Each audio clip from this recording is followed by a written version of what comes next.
Raden Surodiningrat II, Adipati terakhir Kota Lama.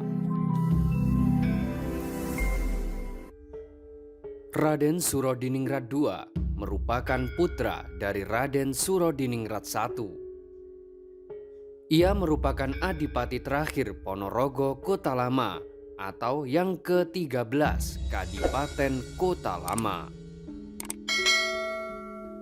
Ia menjabat Adipati sekitar tahun 1795 hingga tahun 1837. Situs ini merupakan makam dari Tahun Raden tersebut Adipati Surodiningrat berdasarkan II analisis yang pengamat merupakan sejarah Bupati Ponorogo ke-13 Alif Sugianto dan juga merupakan bahwa pada saat Adipati Surodiningrat II menjabat, terjadi perang di Ponorogo pada tahun 1825.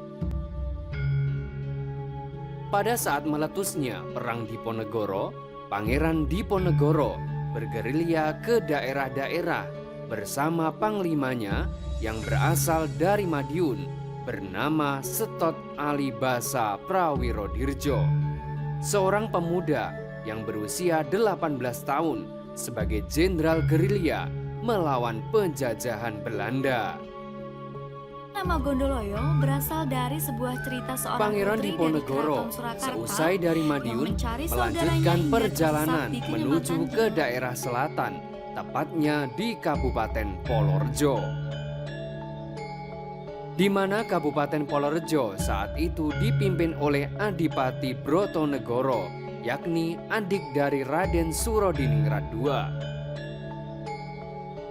Saat di Polorejo, Adipati Brotonegoro turut berpartisipasi mendukung perjuangan Pangeran Diponegoro dengan menjadi salah satu donatur untuk melawan Belanda. Saat di Polorejo, Pangeran Diponegoro singgah beberapa saat di Kadipaten. Ternyata, keberadaan Pangeran Diponegoro di Polorejo diketahui residen Belanda di Ponorogo. Akibat dari itu, Kadipaten Ponorogo diserang oleh Belanda. Kadipaten Polorejo hancur dibombardir oleh pasukan Belanda. Sekarang, kadipaten tersebut digunakan sebagai sekolah dasar Polorejo.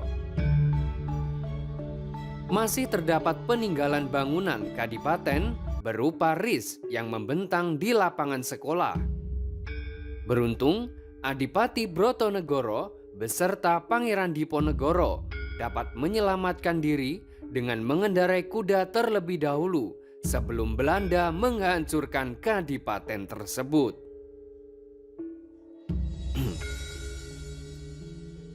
Raden Brotonegoro untuk memecah konsentrasi pemerintahan Hindia Belanda, maka beliau lari ke daerah selatan di wilayah Kauman. Sedangkan Pangeran Diponegoro meneruskan gerilya ke daerah selatan, tepatnya di Bausan Kidul Ngrayun. Pada saat berada di desa Mangkujayan, Raden Brotonegoro sempat dihalau oleh pasukan Belanda. Di tempat tersebut sempat terjadi perlawanan sengit. Daerah di Mangkujayan sebagai tempat gencatan senjata tersebut dinamakan Dusun Prajuritan. Beruntung, Raden Brotonegoro dapat meloloskan diri sampai ke daerah Dengok, lalu belok ke barat sampai di sebuah gunung yang bernama Gunung Gombak.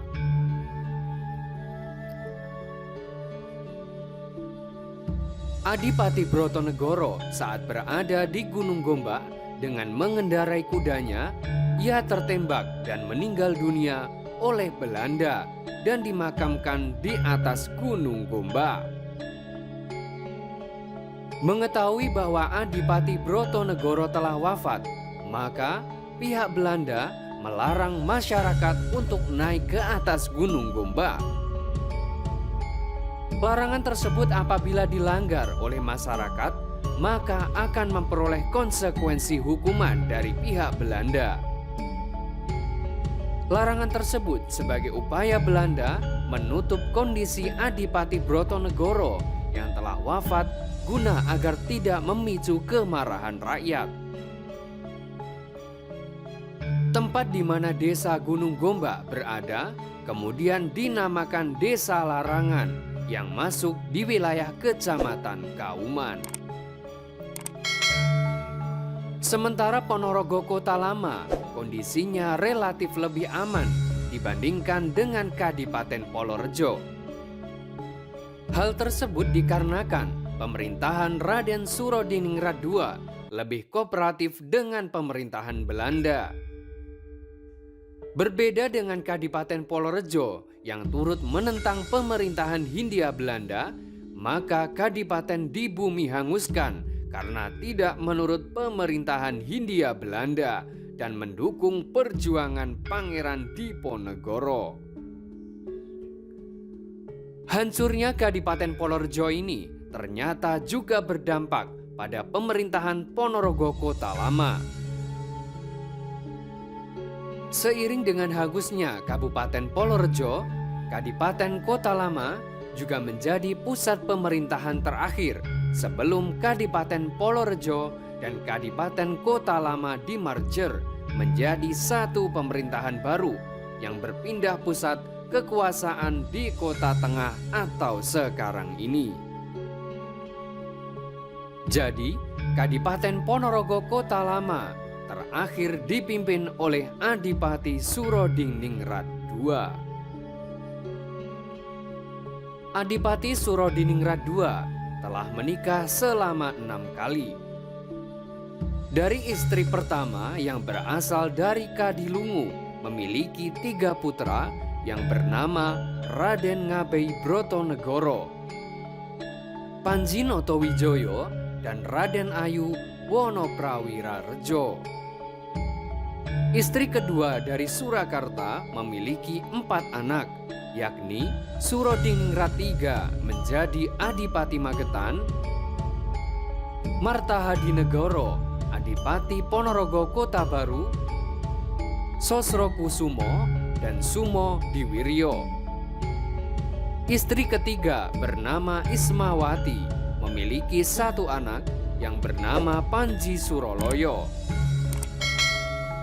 Istri keempat bernama Doyowati memiliki 3 anak yang bernama Surobroto, Wiryosaputro, dan Wirobroto. Istri kelima menikah dengan Pujowati memiliki 1 anak yang bernama Sumobroto. Dan istri yang keenam bernama Raden Ayu Regu memiliki anak bernama Donokusumo. Raden Surodiningrat II meninggal pada tahun 1837 dan dimakamkan di Pesarian Gondoloyo yang masuk Desa Setono, di mana Desa Setono sendiri masuk wilayah Desa Perdikan, yakni desa yang bebas dari pajak pemerintah.